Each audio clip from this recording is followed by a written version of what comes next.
There is no light in this dark, cramped discipline chamber. No sound. Only a lone boy sitting in melancholy silence. Time and again, he has disobeyed the military's rules and substituted his own judgment for theirs. It seems he will never change. Just then, a cry rings out. "Chow's here," calls a cheerful voice. It is his comrade from the squadron, bearing both a steaming dish of food and an innocent smile. He is one of the only people who bothers to speak to the unapproachable boy, and he does so without a hint of artifice or concern.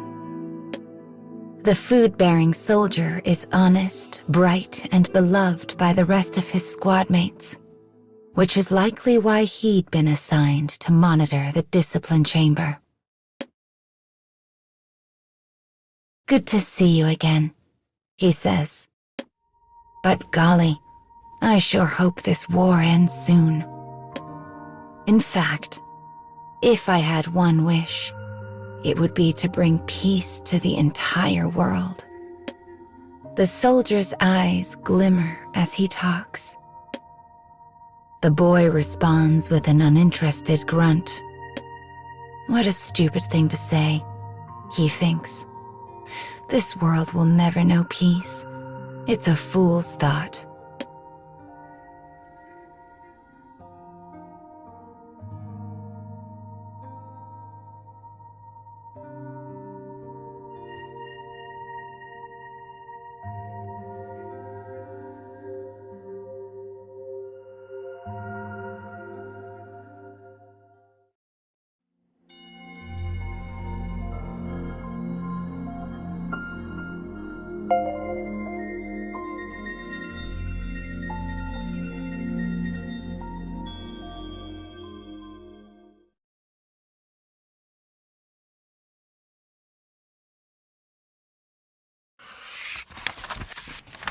When the boy is finally released from the discipline chamber, he finds the rest of his unit engaging in a lively party.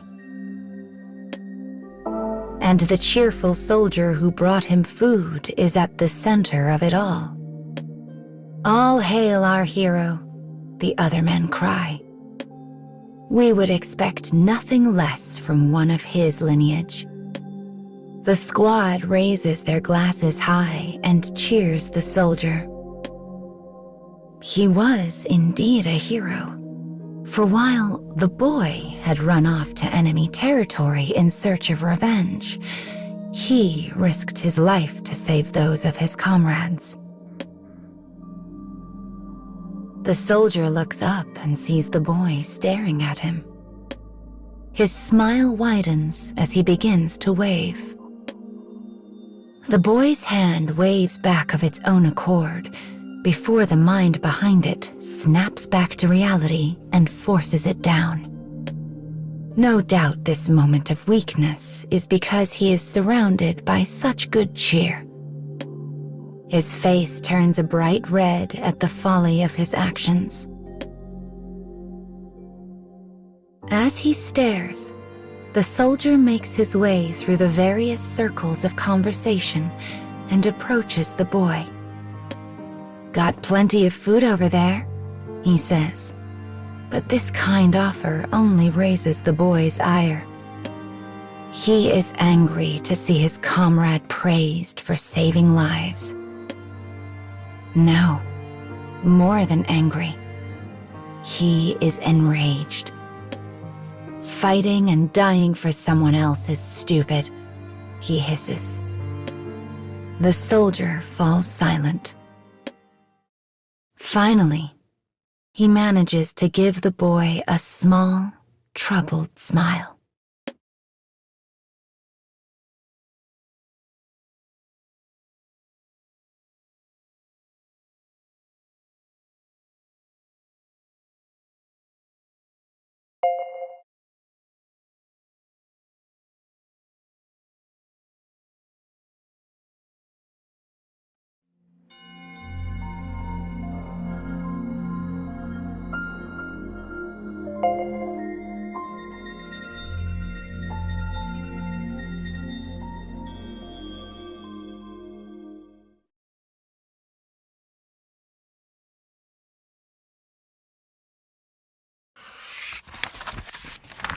The boy is surrounded by enemies in the middle of a torrential downpour.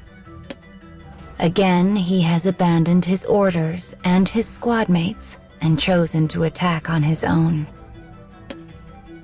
The sound and fury of the rain play to the strengths of the surrounding enemy, for he can only make out dim shadows in the dark. His foes tense, preparing to strike. But then... "I've got you." The friendly soldier appears at his back, weapon in hand. The boy's fighting spirit suddenly blazes in his eyes. For the first time in their existence, the two fight with and for each other. Their enemies falter in the face of this furious attack, and soon abandon the fight altogether and flee into the dark. Proud of their victory, the boy breaks out into a sharp grin and turns to his companion, only to have a gout of red splash across his face. The other soldier has been pierced by a single bullet. Blood flows from the wound, mingling with the rain before painting the earth. Pale and shaking, the soldier slumps to the ground. "Why? Why did you help me?" the boy asks. The soldier reaches out for the boy, his hand shaking from cold and fear. But he manages a faint smile all the same. As he attempts to speak, the boy presses his ear to his lips so as not to miss a single word. He grips his hand tightly, as if that can somehow tether this vanishing life to the cold reality of the world.